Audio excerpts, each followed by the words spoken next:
नमस्ते। स्वागत है आप लोगों को दी हम्बल ट्रेडर यूट्यूब चैनल में।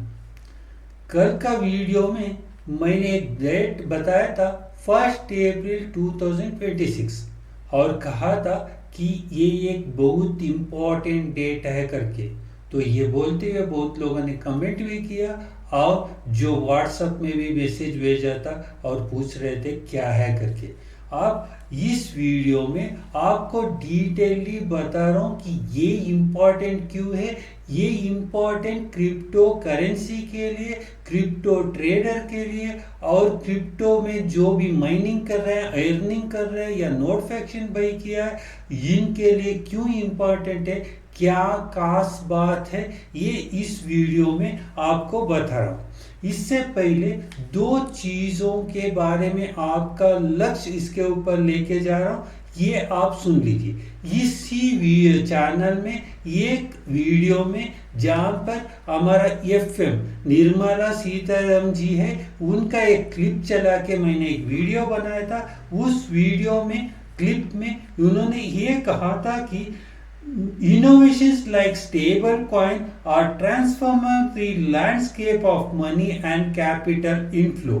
Their shift may force nations to make binary choices, adapt to a new monetary architecture or risk of eviction.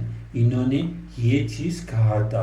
यहाँ पर जो इसका अर्थ निकल के आ रहा है, स्टेबल कॉइन जो क्रिप्टो करेंसी का एक रूप है, वो स्टेबल कॉइन का आविष्कार जो बदलावन, जो पैसे के दुनिया में बदलावन लेके आ रहा है या मनी मार्केट में बदलावन लेके आ रहा है, इससे देश के सामने दो ही विकल्प है।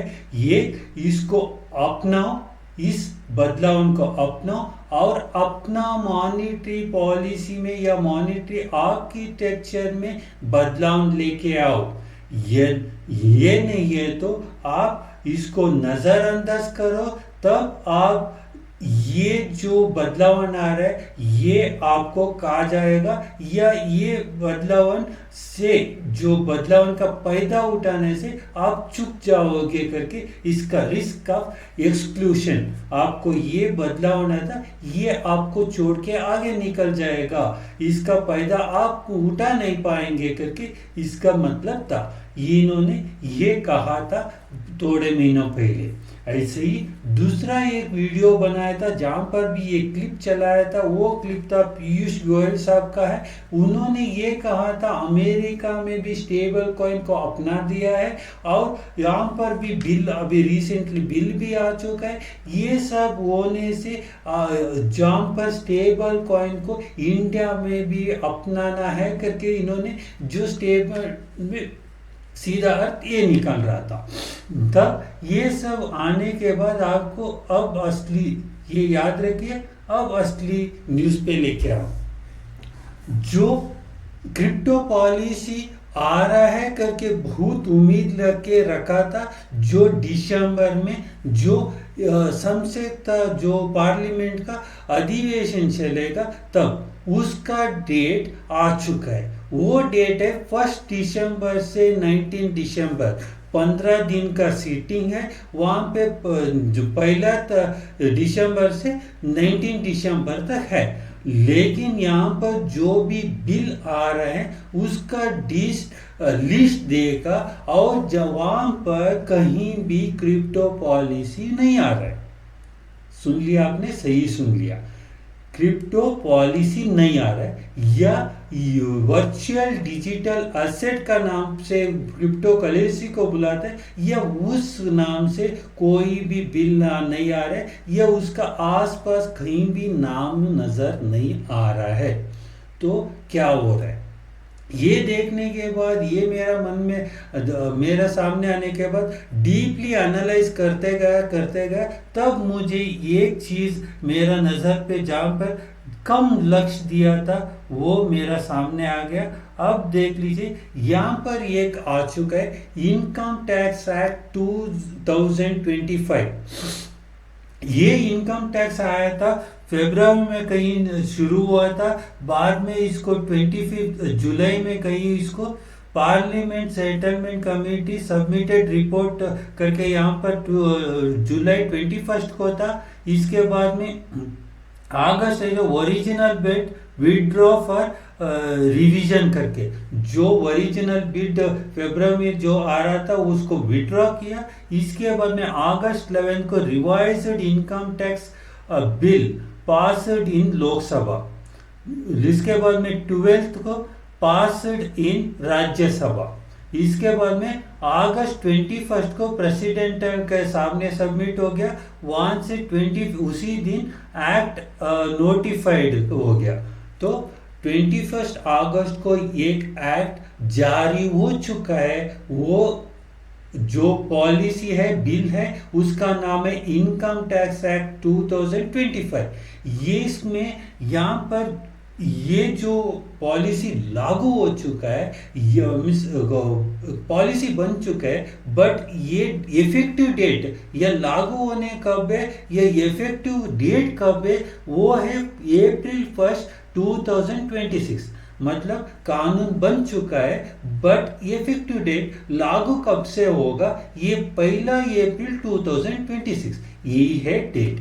ये डेट क्यों जरूरी है, ये आपको ये स्लाइड में, जिस कानून में वर्चुअल डिजिटल एसेट का एक डेफिनेशन दे चुके हैं। ये डेफिनेशन दे दिए आपको। ये जो भी मैं बता रहा हूँ, ये पूरा वेबसाइट में, गवर्नमेंट का वेबसाइट में इसका पीडीएफ भी मिलेगा और उसका वेबसाइट में आपको डिटेल्स पूरा मिल जाएगा। ये मैंने कुछ अपना तरफ से कुछ नहीं बता रहा हूँ, जो मीडिया में आया हुआ है या जो सरकारी वेबसाइट में है, उसी को मैं बता रहा हूँ। ठीक है।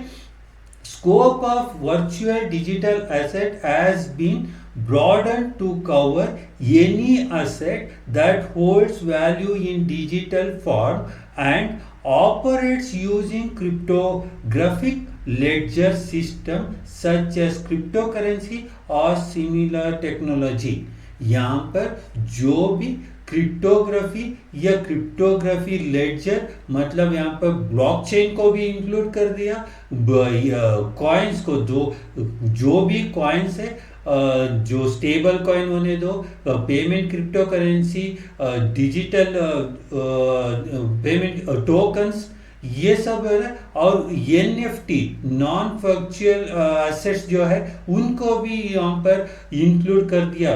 जो भी डिजिटल फॉर्म में है और उसको एक वैल्यू होल्ड करते हैं, उसको पूरा वर्चुअल डिजिटल एसेट करके नामांकित करके एक डेफिनेशन दे चुके हैं। पहले यहाँ पर क्लियर डेफिनेशन नहीं था, यहाँ पर सिर्फ एक डेफिनेशन ऐड कर चुके हैं। तो यहाँ पर एक बहुत इंपॉर्टेंट हो जाता है, जो इनकम टैक्स एक्ट 2025 है, इसमें यहाँ पर ये इंक्लूड कर दिया। अब क्या होगा, जो बजट में 2022 का बजट में जहाँ पर टैक्स डाला था, 30% इनकम टैक्स लागू किया था वर्चुअल डिजिटल एसेट के ऊपर, और जो वो 1% टीडीएस किया था। अब क्लैरिटी मिल चुका है कि सिर्फ ये चेंजेस करने का इरादा है गवर्नमेंट के सामने, क्योंकि यहाँ पर जब क्रिप्टो पॉलिसी लाना है, उसका तैयारी अभी तक नहीं हुआ या उसके लिए समय और लग सकता है। तो अब क्या करेंगे, अप्रैल 1 2026 को लागू होने जैसा ये इनकम टैक्स एक्ट आ चुका है, उसमें जो प्राविधान है उसी में ही फरवरी में जो बजट आएगा, वहाँ पर जो वो भी फाइनेंशियल ईयर में ही लागू होगा। 1 अप्रैल से ही लागू होने जैसा जो एग्जिस्टिंग टैक्स है उसको बदल देंगे। जैसे ही वो बदल देंगे तो आपको क्लैरिटी मिल जाएगा अप्रैल 1 से बहुत बड़ा कुछ चेंजेस आने है। क्या चेंजेस आएगा ये आप ध्यान लीजिए। पहला है, यहाँ पर एक्सचेंज आएंगे, क्योंकि स्टेबल कॉइन के ऊपर यदि आपने बाई करने पर 1% टीडीएस, सेल करने के ऊपर 1% टीडीएस डाल दिया तो आप कोई भी एक स्टेबल कॉइन सर्वाइव नहीं कर सकता है, क्योंकि स्टेबल कॉइन में जो ट्रांजैक्शन होंगे वहां पर आपको सिर्फ चार्जेस लगता है 0.023, ऐसा एक जीरो के बाद परसेंटेज में, मतलब परसेंटेज 0.01%, इतना कम चार्जेस लगता है, ट्रांजैक्शन फीस लगता है। वहां पर आप 1% टैक्स लगा दिया तो यहाँ पर बिल्कुल सर्वाइव नहीं कर सकते। यदि कोई भी बाहर से पैसा इंडिया में भेज रहा है तो वहां पर जो रिसीव कर रहे हैं उसको 1% टैक्स डाल दिया तो ये कैसे चल जाएगा। तो इसीलिए इसको एक्सेप्ट ही नहीं होगा। तो अब जैसे ही इसका ऊपर चेंजेस आएगा, जहां पर स्टेबल कॉइन के ऊपर जो टैक्स है वो कम होगा या टीडीएस ही निकाल देंगे, तब ये एक्सचेंज भी चालू होगा। क्योंकि ये एक्सचेंज में भी आप जो भी ट्रेड कर रहे हैं क्रिप्टो एक्सचेंज, वहां पर जरूरी होता है स्टेबल कॉइन्स। जैसे ही एक्सचेंज आ जाएंगे स्टेबल कॉइन भी आ जाएंगे। यहाँ पर जो भी वैलेट्स है, वो भी वैलेट्स तो पहले ही आ सकते हैं, जो भी कॉइन है, जियो कॉइन हो, एमएसटीसी कॉइन हो, अलग अलग जो भी स्टेबल कॉइन के बारे में इतने दिनों से बता दिया, या अलग लेयर ऑन प्रोजेक्ट और भी है और टोकन्स भी है, ये सब अप्रैल 1 तारीख के बाद एक एक होके पूरा लॉन्च होने वाला है, या पूरा तैयारी करके ये अप्रैल 1 तारीख को ही लॉन्च कर सकते हैं। क्योंकि अप्रैल 1 तारीख से ही इसका लागू होगा, जो इनकम टैक्स एक्ट लागू होगा न, जो बजट में ले रहे डिसीजन फरवरी में वो भी लागू होगा अप्रैल 1 तारीख से। इसीलिए ये एक इम्पॉर्टेंट डेट है। और जैसे ही यहाँ पर लागू होगा, यहाँ पर बहुत बड़ा एक रेवोल्यूशन आने वाला है क्रिप्टो वर्ल्ड में। जैसा कोविड के पहले जैसा था दुनिया, वो बहुत बदल चुका है कोविड के बाद, ऐसे ही यहाँ पर भी आप कोविड का ये देख रहे, कंपैरिजन देख रहे हैं तो सोने का दाम देख लीजिए, स्टॉक मार्केट का दाम देख लीजिए, जो कंस्ट्रक्शन चल रहा है इसमें बहुत सारे जगह पे कोविड के बाद बहुत बड़ा बदलाव आ चुका है। ऐसे ही यहाँ पर फाइनेंशियल मार्केट के लिए, मनी मार्केट के लिए या क्रिप्टो वर्ल्ड के लिए एक बहुत बड़ा बदलाव आने वाला है। जैसे ही एक्सचेंजेस पूरा लॉन्च हो गया और पूरा लॉन्च हो गया, यहाँ पर आप इंतजार करके देख लीजिए। जैसे ही फरवरी में बजट में चेंजेस आ जाएगा, कंफर्म हो जाता है कि अप्रैल 1 से निश्चित है कि ये बदलाव होने वाला है। पूरा जो एक्सचेंज है, स्टेबल कॉइन्स, जियो कॉइन, एमएसटी कॉइन, सब कुछ लॉन्च होंगे 1 अप्रैल के, अप्रैल महीना में ही लॉन्च होते रहेंगे।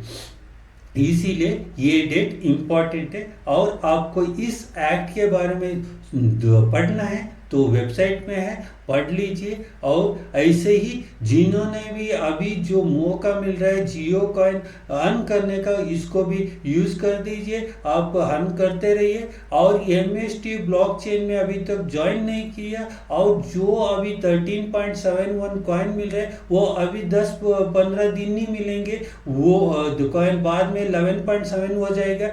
ये मौका भी आप उठा लीजिए। जिन्होंने अभी तक नोट फैक्शन कम परचेज किया और परचेज करना चाह रहे हैं तो जल्दी परचेज कर दीजिए। और जिन्होंने भी अभी तक एमएसटी ब्लॉकचेन को ज्वाइन नहीं किया तो डिस्क्रिप्शन में लिंक दिया है, उस लिंक के थ्रू आप ज्वाइन हो जाइए। धन्यवाद, नमस्ते।